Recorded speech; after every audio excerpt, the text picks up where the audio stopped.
Hi, everyone, and welcome. If you haven't done so already, please introduce yourself in the chat and share what school you attend if you're a student.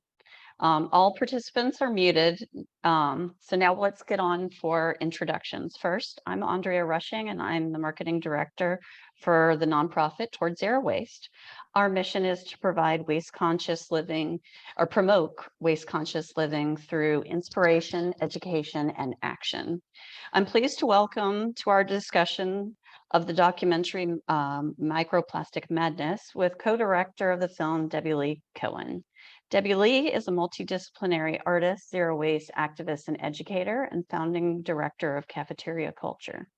In partnership with parents and students, she led the Styrofoam Out of Schools campaign that resulted in the elimination of 500 million plastic styrofoam trays per year from landfills and incinerators and student meals in New York City and 9 other cities. For her zero waste effort, she received a proclamation from Manhattan Borough President Gail Brewer in 2018. She is a member of the Manhattan Solid Waste Advisory Board and Plastic Free Waters Partnership, New York, New Jersey Steering Committee. She presented at the United Nations in 2016 on urban youth action on plastic marine pollution. And today, we're pleased to introduce our moderator, Shreya Nanugunda, who is our youth volunteer with Towards Zero Waste. She is a rising freshman at UNC Chapel Hill and will be studying environmental science. Last year, she hosted our Teens Talk webinars, recordings of which can be found on our YouTube channel, and created the Zero Waste page for kids on our website. She enjoys reading books and watching many TV shows in her free time. Introducing Shreya. Thanks for the introduction, Andrea.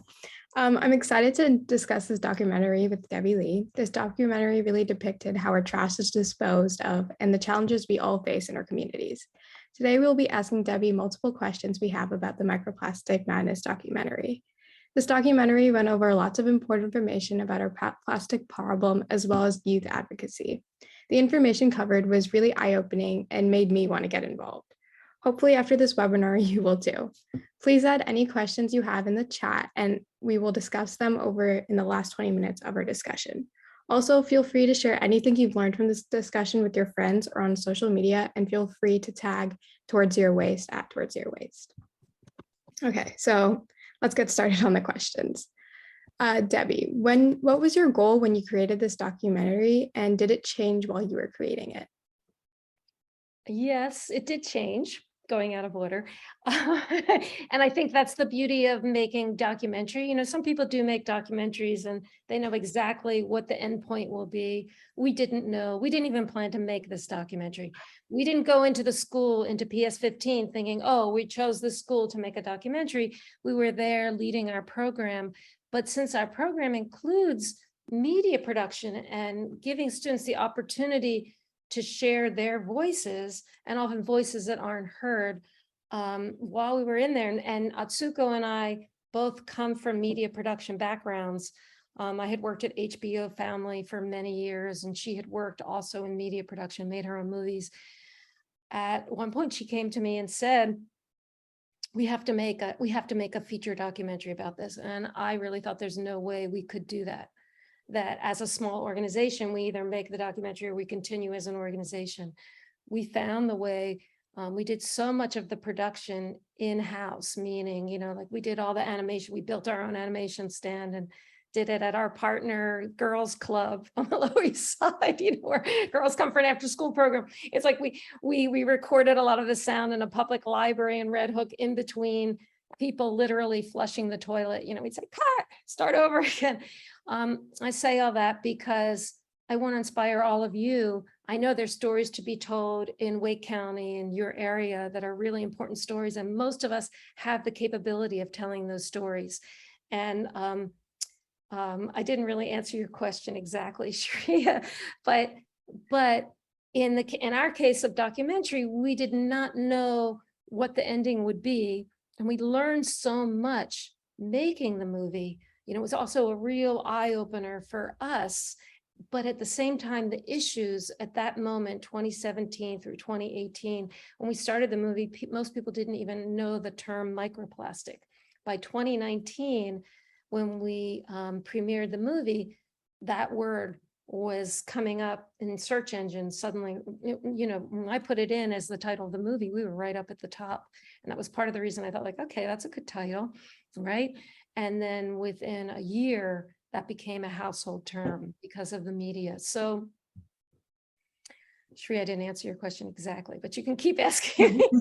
No, that's perfect. I think it's really important to see that, like, even if you don't have a goal in mind, like, you can still create something. And I think you did create a really interesting and amazing documentary. So I'm glad it turned out the way it did.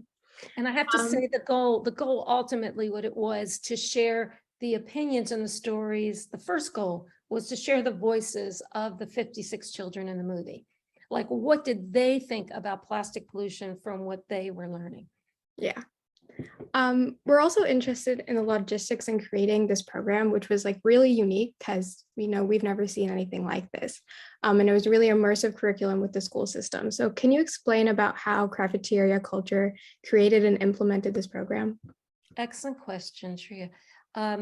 Yes, first of all, it's hard for most outside programs to get access regularly to a classroom teacher, because teachers are under so much pressure, right, for testing now after COVID. And, as we see, there's, more and more in the news about this bigger divide of kids in terms of needs. Some kids need to go faster, and there's many kids who are lagging behind. And, I was a teacher at one point, I know how complex that is in the classroom.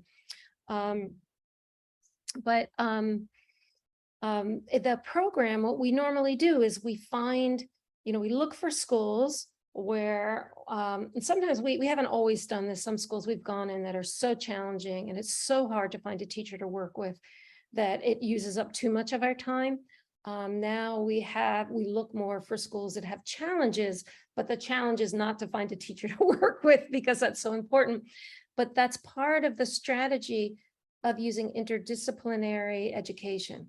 Because by making the curriculum interdisciplinary, there are more opportunities to thread the work and the lesson plans into social studies, into math, into ELA, the whole media production work that we're doing and teaching that we're doing, which is a big draw that really interests students.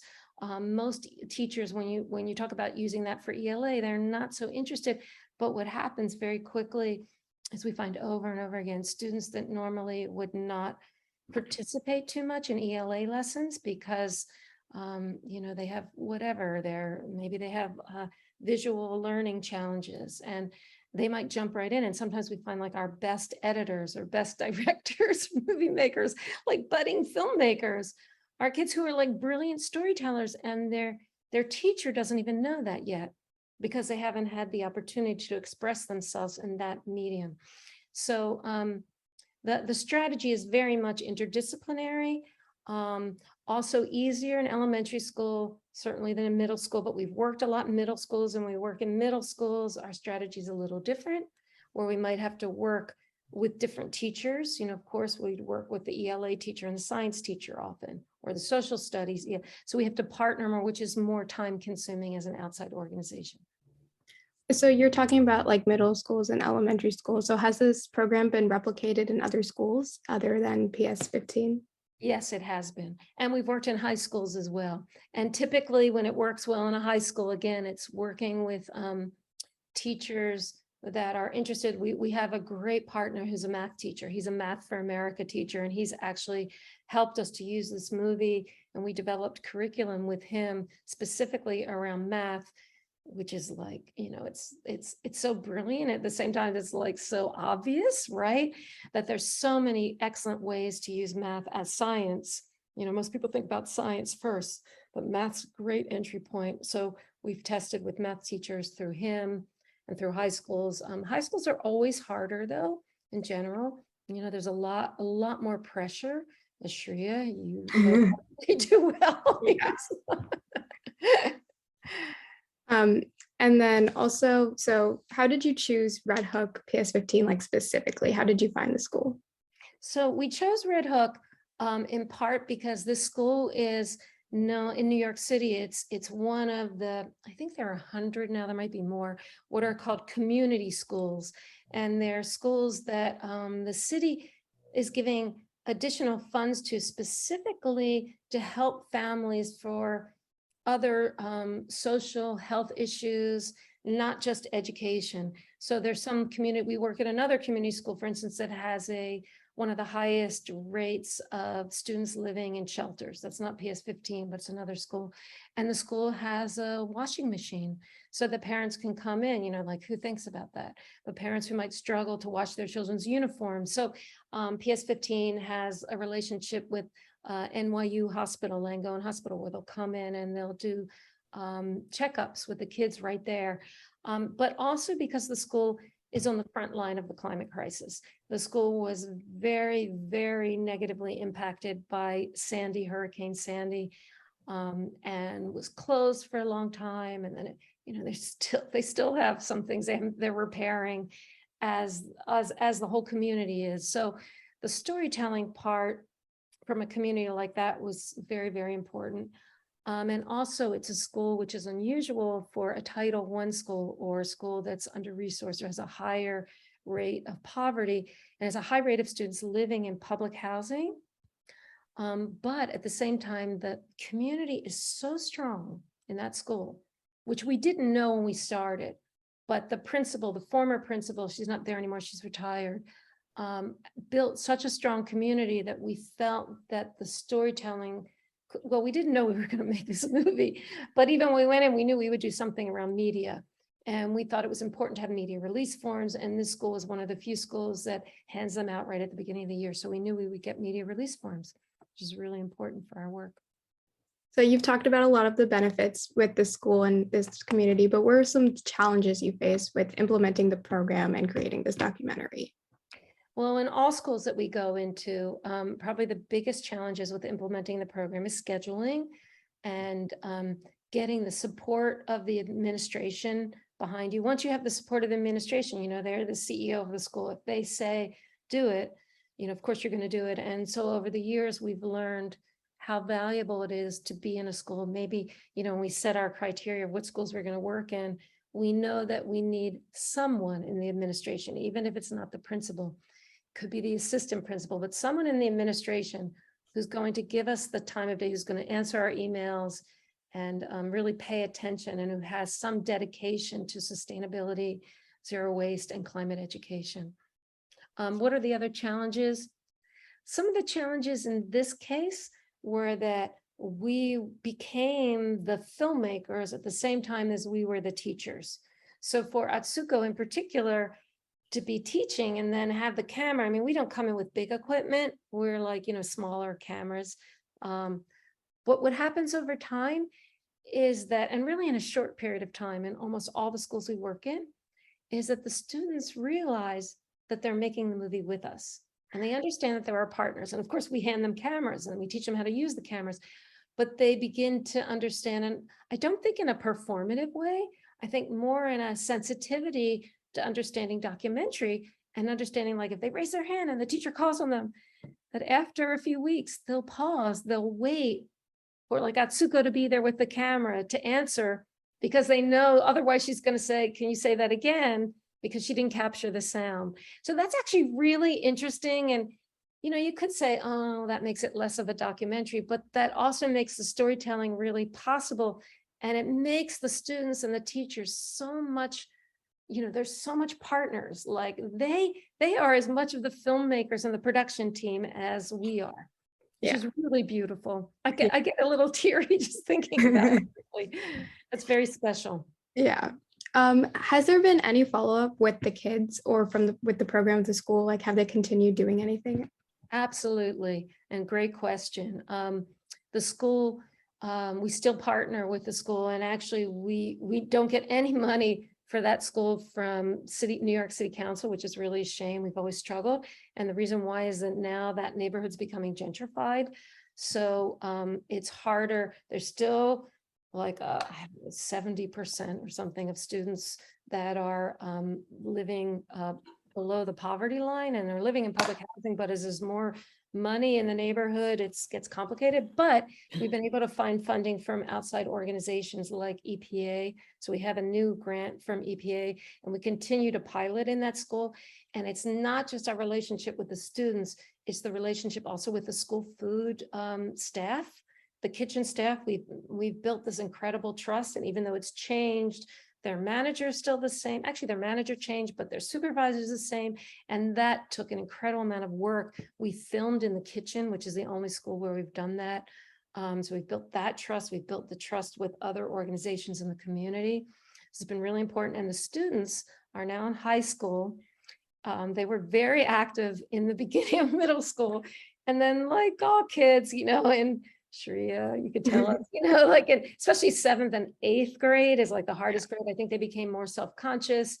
And then they were at their first year in high school, which is also very self-conscious time, but we're still in touch with many of them. Some of them haven't even seen the movie, on the other hand. We just haven't been able to find. They've moved and we don't have their addresses. We're still working with the district supervisor to get permission to find out where they go to high school, because New York City is not like other districts where like the whole school goes to the next school, which goes to the next school. They're spread out all over the city. And some of the students we have not been able to connect to, a handful of them. So we're still working on that. But we do spend a lot of time supporting students. We'll help them with college applications. Some we help with getting into high schools that they wanted to get into in New York City. That's really cool to hear. Sad to know that some people haven't seen the movie though. Isn't it? Yeah. What has changed in New York City and beyond as a result of your documentary? So because of not just the documentary, but also the students who were in the documentary, we premiered the movie in 2019 in the fall. So it was before the pandemic and the shutdown. And we had a live screening at a university in New York City with some other partners. And the school food director who's in the movie was on the panel with students who were in the movie. And at that panel discussion, they asked him publicly, would he support a citywide plastic-free lunch day? That is like, and I thought like, man, did we train them well? Like they knew there's an audience. We were documenting it. He was on camera. And he had said something like, I can't remember exactly what it was, something like, well, we know we have to do it, but it's going to take like 5 years. And they were like, which was the right answer. It's like, are you kidding? Like, and they did it politely. They didn't say, are you kidding? That was me probably saying that. They were very polite. They were like, we can't wait 5 years. We don't have time to wait 5 years.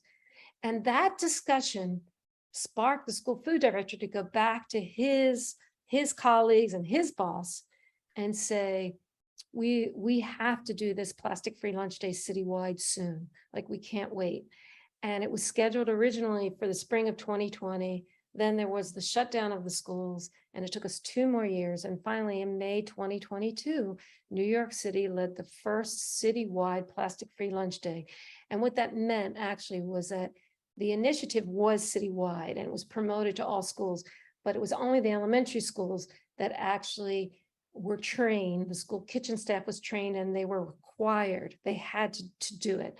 And that was 750, actually over 750 schools. So it's a significant number enough for the city to actually see, to get some data. We collected some data, which was valuable. We're still working on it. We'll share that with you, our white page, also on price comparisons, like could the city even save money serving more sauces in bulk, for instance, or not handing out automatically the utensils, which is like a no-brainer. You could do that anytime.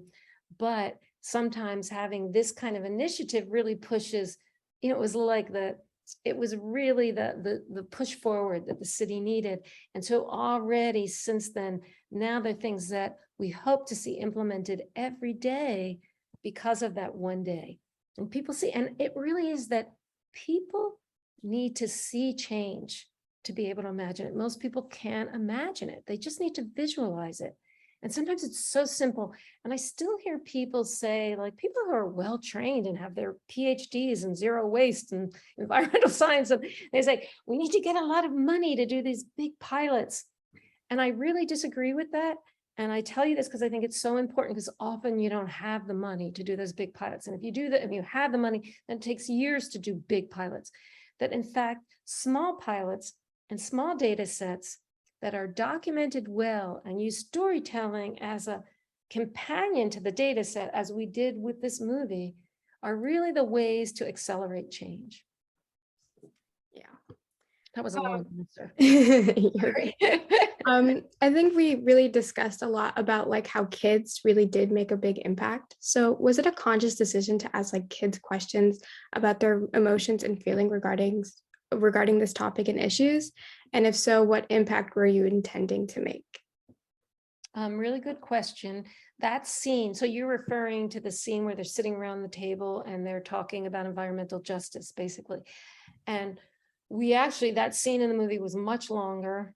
We cut it shorter. I mean, that could be a whole movie in itself. There were so many issues touched on, and yet it wasn't during a class period. So what happened was that those issues came up over and over again in the classroom, but not as a concentrated discussion. And we felt that we needed to have that discussion with a smaller group, where where students in a smaller group might be more willing to talk, and also that we could film it differently, right? So, so very consciously, we knew that the environmental justice or the environmental injustice of these issues and these intersecting issues needed to be a part of the movie. But in some ways, it was the hardest part to incorporate. And so that scene actually, I think, is one of the most powerful scenes in the movie, because the kids are in that small group. So they're talking and they're also relaxed. It's by, they trust us. By that time in the shooting, they knew us so well, and they were relaxed in front of the camera. And also they had spoken publicly. So they knew the issues well, and they knew the importance of, I think, of sharing so it wasn't taking advantage of them.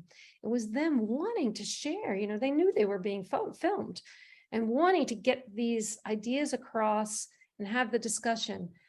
So I don't know, does that answer the question, Shreya? Yeah, I think it does. I think you guys saw it happening and you guys decided that the emotions that kids were showing was really important. But adding on to the youth, do you think there's a difference in influence when younger generations take action compared to adults?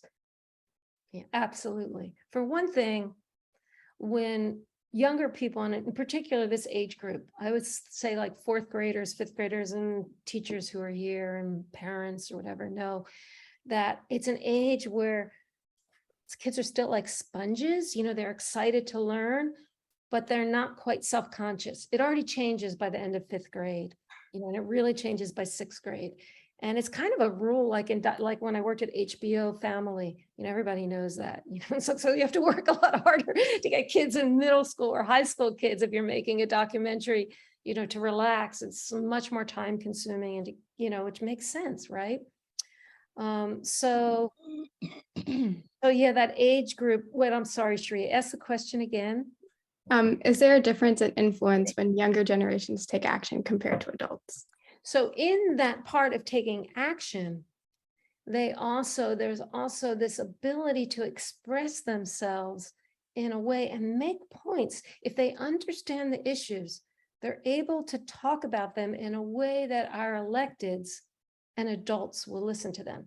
So that scene where the students are at New York City Council in a hearing testifying, I testified afterwards.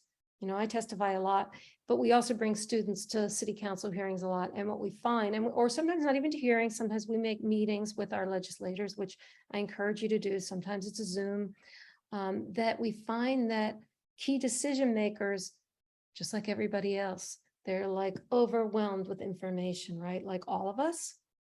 But if a fifth grader or fourth grader can explain it, they can explain it really clearly, and they know, and it's not like you're giving them the script, not that. I don't mean that at all. I mean that they've really learned the issues, they've debated the issues, they've done their own research, they've done their own audits, they've come to their own conclusions, that they will be listened to in a way that an adult will never be listened to. And at this time, it's also the Greta effect. I don't think that there's any legislator now that's stupid enough, for lack of a better word, not to answer or not to listen to youth, because they know that they could be slammed on social media. And so that's what we tell like our youth advocates and our students all the time, like you, Sharia, and you, Eli, if you're on the, and any other youth that are on this call, and your students and your children, if you call a legislator, they're not going to say no, and you ask for an appointment and you tell them your age and you let them know, they are not going to say no to you at this point because they're too afraid to. And that is gigantic. That is such value. There's huge value to that. Okay, I'm gonna jump around my questions a little. Sorry, Andrea. What are some things parents can do to encourage their kids, as you said, because youth can make a big involvement? What are some things parents can do to help their kids do stuff too?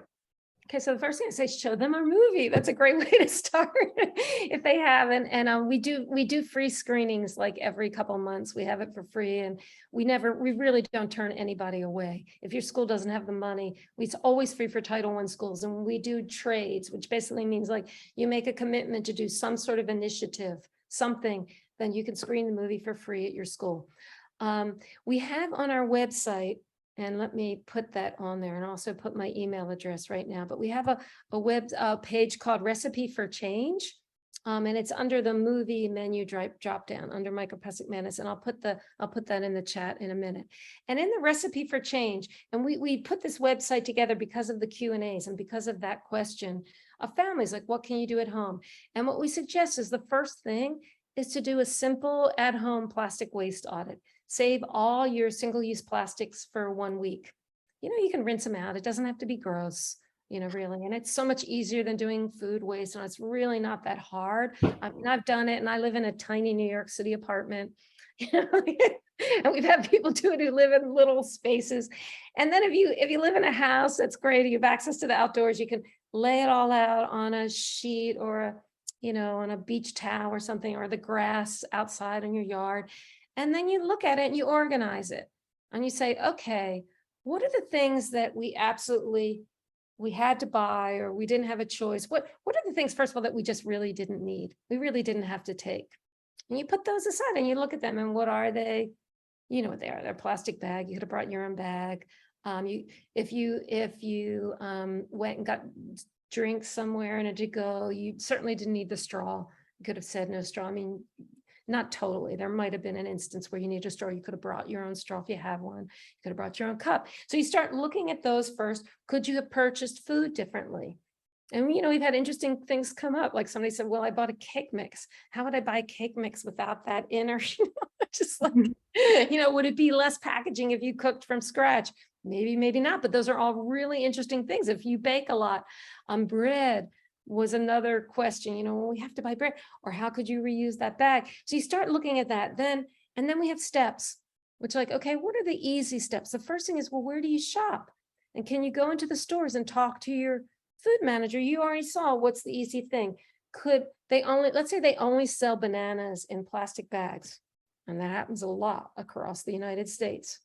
Yeah, could you go to your food store manager and say, we'd really like for you to offer bananas without plastic bags. They have their own wrapping. We don't need them. And we're paying, and we as taxpayers are paying for them twice. It's like the boy said in the movie, we're paying for them twice. We have to pay for everybody's, or I don't know, maybe you're not. If your municipality's paying for waste management, then you are. In New York City, we're paying close to $500 million a year to export our trash, right? Or it's impacting health or whatever. There's many, many points you can use.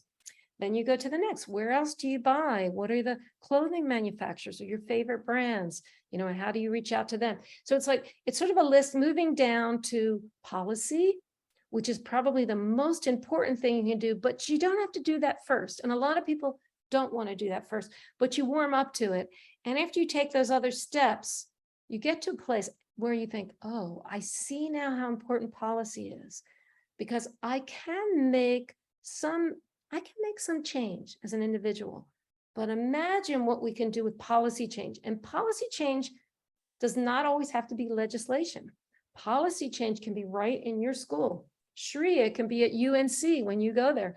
You know, like, how do you make policy change on a school campus is really, really interesting. There are these key decision makers, and people are, you know, there's tax dollars going to UNC and there's private dollars. And how do you influence people? It's all in public schools, you know, your contracts. When the contracts come up, how can parents be aware and find out when those contracts come up?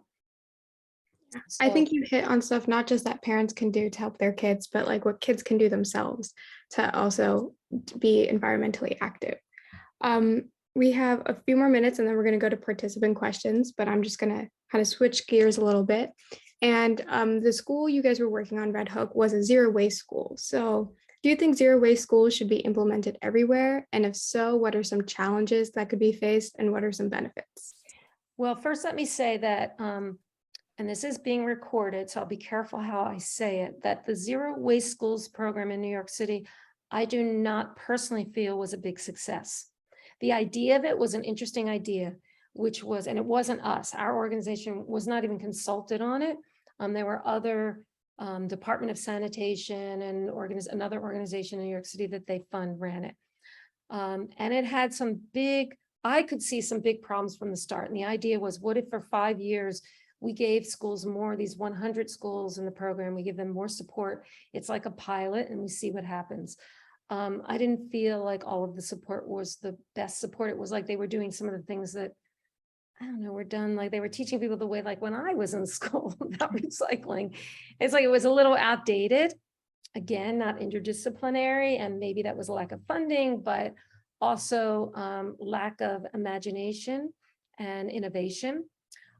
So was that program could have been done better, but maybe that money could have been done another way. So are zero waste school programs worth funding? Yes, if they're done in an innovative way. I mean, I've talked to some districts. There was a school district recently in Idaho, again, like it was a city that's a very blue city in a red state that has like a preempted, I think, state ban. But they were doing like one pilot in one school, where the principal was really supportive. And that was enough in one school to show what the whole district could do. And maybe that's more important. Maybe it would have been better to do even fewer schools and do it really well. And give, like, look at it holistically, which is something we're really interested in doing in the next few years, like looking at scratch cooking. Like if we serve our children really good, healthy food, local food, and we teach school food staff how to cook it, and then we're giving school food staff job training and more hours, and how does that benefit the community? And you start to look at the whole picture of how that influences then environmental justice issues around the waste and zero waste, that's maybe much more valuable at this point in time. Yeah, quality versus quantity. Okay, now we're going to move to some participant questions. So one question was, decreasing consumption of plastics is a downstream way to keep plastic out of the environment. The former EPA official in the film talked about the ever-growing manufacturer's supply of plastics. What is the best way to address decreasing the manufacturer, and how do we make corporations responsible for the recycling, reusing, decreasing the amount of plastics they manufacture? Well, first of all, I don't know who asked that question because I'm not watching anything, but Regina lived in, who was it? Nancy Henley. Nancy, thank you for that question. More important than ever. And I see Regina lived in along Cape Fear River Basin, which I know there's a whole, there's just a great article about PFAS that got some national attention. You know, it's a really horrible situation there and needs a lot of national attention.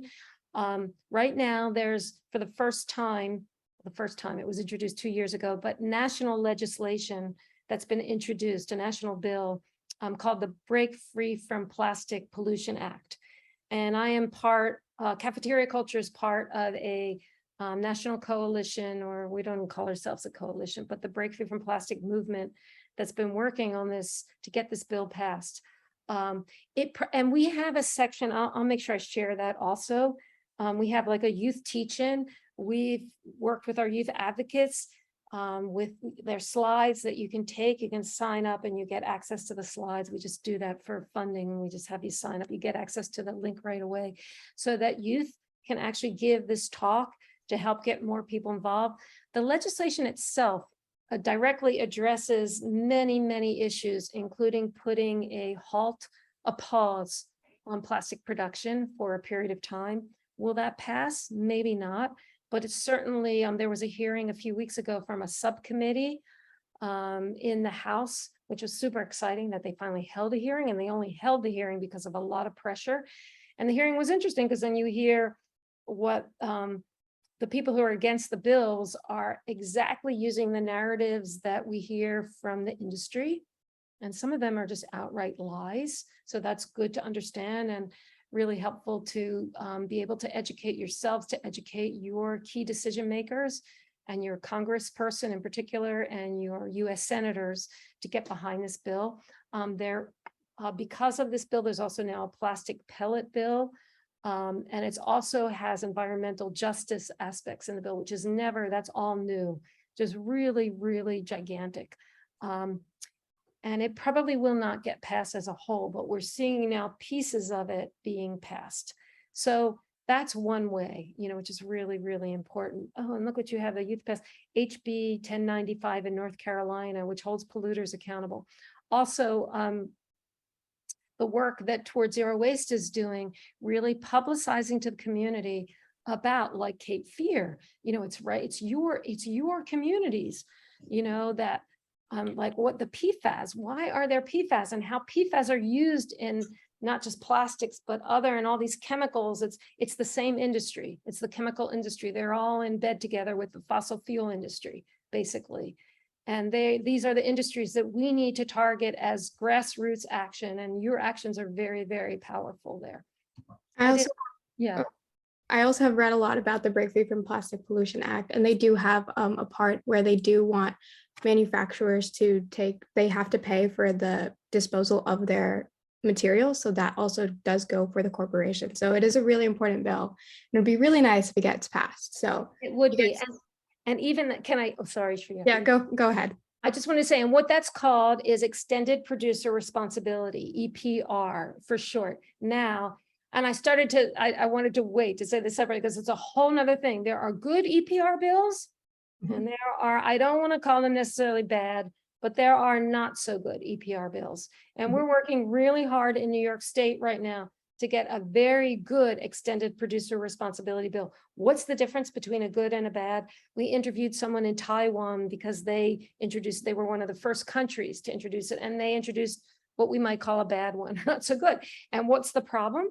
The problem is if in that legislation, we allow the industry to drive the car, we allow them to decide, make the decisions.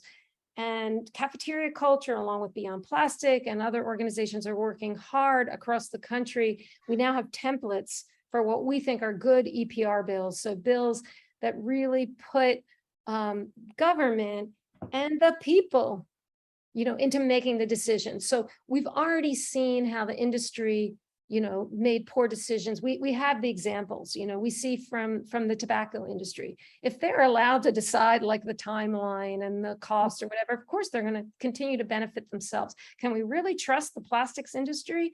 No, I'm a stage 4 cancer patient. I worked with plastics and chemicals as a young person, as a set designer. Chemicals that I worked with that likely contribute to my cancer, that the industry knew they were carcinogenic then, back in the 80s, in my prime years, in the 90s, but were not required by law to tell anyone. We hear that story over and over again. So I can tell you from a very personal point of view, do I trust those people? Do I trust the industry? No, I'm fighting for my life, literally. It's like, forget it.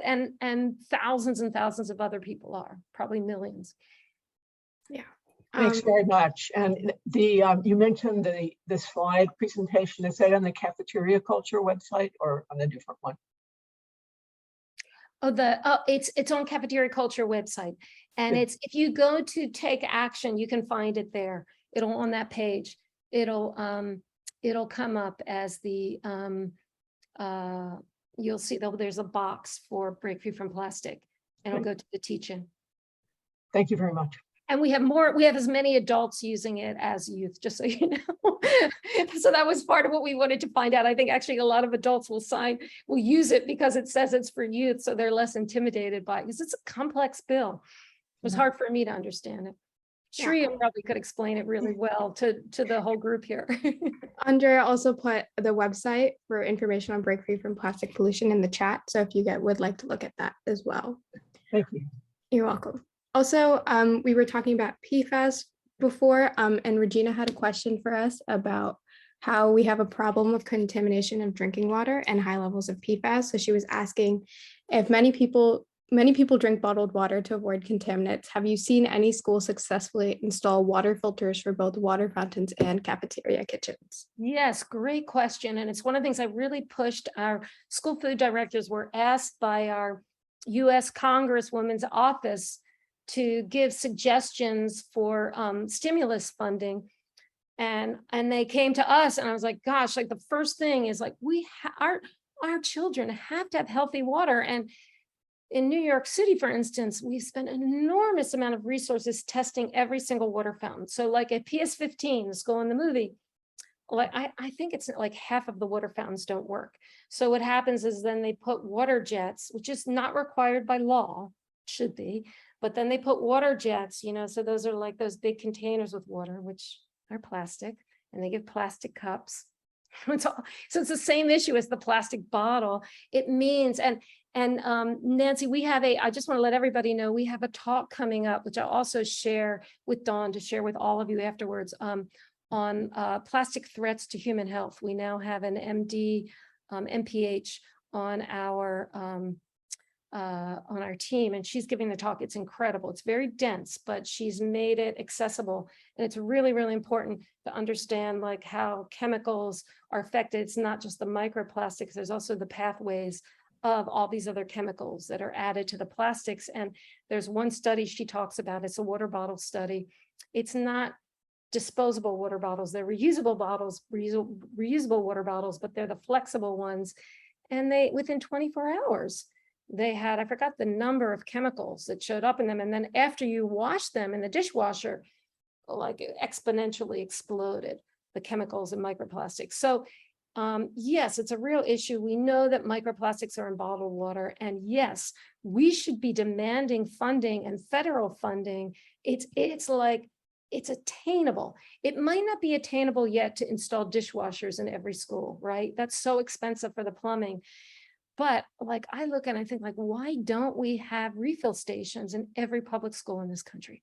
Like that's something we should be pushing for, along with, good, clean, healthy drinking water. And yes, starting whatever you can do this is something I really didn't understand when we started a styrofoam out of schools. And, I came out of an arts background, not an organizing background, but some of the strategies were similar, and one of the things that I didn't know was that sometimes you think like, oh, what difference does it make? You work so hard sometimes on local legislation. But now, in particular, working with the Break Free from Plastic movement, we're a core member, I'm much more aware of how each of these pieces of local legislation add up. When our US legislators, our Congress people and our senators, our US senators are looking at new legislation, they look at how many municipalities, how many counties, how many cities, how many states have passed this bill yet. And that influences them to decide whether there's potential for national legislation like that. Yeah, I think there is a huge problem with chemicals and microplastics. And it's also like either not really aware or people kind of want to turn away from it because it's just too much and it's too scary. Kind of moving away from that, Amy has a question of, do you think that the pandemic has increased plastic usage or disposal? Yeah, absolutely. I think at the very start, really week one of the shutdown, when end of March 2020, where the plastic, the plastic free movement got quiet. I mean, I felt like I needed to, you needed to leave space for other kinds of social media, for other action. The plastics industry was like on steroids. They did the opposite. They were as we call them, the men in black suits. So we call them the cafeteria culture. We've seen them at the UN and, City Hall, they're there, Congress, they're there. And, they were there in full force. They took their old narrative and reinvented it, the same narrative that they've been using since the 60s, which is disposables are more sanitary than reusables. And they basically just reformatted it and like on steroids. It's like they were like, this is how we're going to save everybody from COVID. And having done Q&As across the country, we know there was a problem everywhere. In New York City, it was so obvious and horrible, just the amount, because we had less trash pickup and so much to-go food. And so it's kind of like what COVID did. It's like, which is true always in these kinds of movements. It's like 2 steps forward, 1 step back. Well, that might have been 2 steps forward, 1.5 steps back, or 1 3/4 steps back. So it's like we have to work harder to bring us back to that place. And honestly, like I know myself, I think, how much harder can I work? Right? I'm sure it's the same for Towards Zero Waste. Shreya, you must feel it. And Dawn, how do you work harder? And so like what I say to my team and I say to our students is like, we have to work more efficiently. We have to be a little more clever. Maybe that's what it is, because maybe we can't really work any harder than we're working. We're all working so hard already. And so to really outsmart the industry, and that's part of the reason why we're doing Q&As rather than having somebody distribute the movie, that we're self-distributing it, because we want to make sure to inspire all of you to take the action that needs to be taken right now, that we're all capable of helping to accelerate this change in some way. Okay, I think one last question before we get to the conclusion, unless we have more time. Amy has another question of single-use plastics do need to be eliminated, but what about reusable plastics like reusable lunchbox containers? Are they better, or are they still a big contributor to microplastics? So it's a great question, Amy, and I hope you'll join us for our Plastic Threats to Human Health talk. If you don't, just sign up for our mailing list or follow us on social media, because we'll do it again if you can't make it, and we'll probably put it on our YouTube channel, this one. It's absolutely, it is a problem. It's like, well, same thing, like Recipe for Change. You think, well, what are the steps? And we work with a lot of students who live who are in some of the highest poverty rates in New York City, for instance. So like, like those families, their families don't have $35 to buy a fancy lunch container, right? And so we're very, very careful in our communities of the language that we use in terms of what kind of reusables, because we probably mostly all of us already have deli containers and things like that, right? In our or to-go containers that we can reuse. Does it matter? Yeah, it does. It really does matter. And all those plastic containers, it's not even like, I used to think it's just hot food, like hot food in containers was dangerous. I have one parent in New York who emails me literally every month, like, why aren't you doing something about hot food in plastic containers? And I'm like, it's not just hot food. It's all, there's transfer of chemicals in plastic in all kinds of food. There might be more in hot food or more in acidic food. I don't really know, but yeah, it is a concern. And if we can, we want for our children in particular, and I'll speak as the executive director of cafeteria culture, what is our goal? Get rid of all even reusable plastics. We're talking with manufacturers of stainless steel, to bring back, so not bringing back the kind of trays that I ate off of as a kid that are melamine or some kind of plastic in them, but bringing back stainless steel, which is used like in countries like India, they use stainless steel reusable plates. So how can we bring back something that we're not going to be told by the industry? Same with compostables. So they took out, PFAS are now banned in New York State. So we know in New York State, we think, we just had them tested. I haven't tried to get them tested regularly to check the manufacturer, but we think we don't have PFAS, right, in our compostable plates. But what's the industry using? Most likely one of the other thousands and thousands of chemicals that our federal government has failed to regulate because they can't, because they're regulating one chemical at a time. Europe is starting to regulate in bulk, as you might say, like whole families of chemicals, which is where we really need to go to make that change. But I would say You know, we want to move towards non-plastic reusables, but it's baby steps sometimes to get there. Okay, thank you, Debbie, and thank you all for participating and attending our discussion. I encourage you to share what you learned with your family and friends. And additionally, we have some action items you all may be inspired to do after listening and watching this documentary. So first, you can always send a note to your official about any of the following things. You can support the Break Free from Plastic Pollution Act by visiting their website, which we put in our chat, or just regularly sending a message to your representatives. You can also just write a note to your representatives encouraging them to reduce single-use plastics on government property, or encourage them to support a plastic ban or implement a fee for plastic materials. Like California has like 30 cents for a plastic bag at grocery stores. Some things you can do with your family is just to reduce plastic overall. Right now it is Plastic Free July, so we encourage you to try not to use single-use plastics either as a short-term goal, so for a few weeks or a few months, or a long-term goal like a few years, or whatever goal you would like. You can also do a trash audit in your home or in your classroom in your neighborhood, and trash audits can be very beneficial because whatever you find in your audit, you can figure out how you can reduce it. As Debbie said, like of what parents can do if you find more plastic bags, you can start bringing reusable bags and more like that. Finally, you can educate people around you about the impact of plastics, just like in the documentary, how they made the connection between plastics and climate change with Hurricane Sandy. We can do it for Hurricane Florence in North Carolina and stuff like that. You can use information to encourage people to make smart decisions and choices that benefit everyone all around us and the environment. Also look out for an email from us or Debbie or both. I don't know exactly which one it is, but we will have a lot of information, including lots of websites that we mentioned in the chat and more of things that you can do. So thank you so much for being here. And please, we're going to send out our Microplastic Madness toolkit with local schools. So please share it with anyone you can. And thank you, Shreya. I didn't thank you so much for those great questions and the great interview. And thank you all, Nancy, Regina, everybody for participating. Catherine, thank you so much for participating, for watching the movie. I put my email in there. You can always go to our website. There's a little envelope icon and just hit that.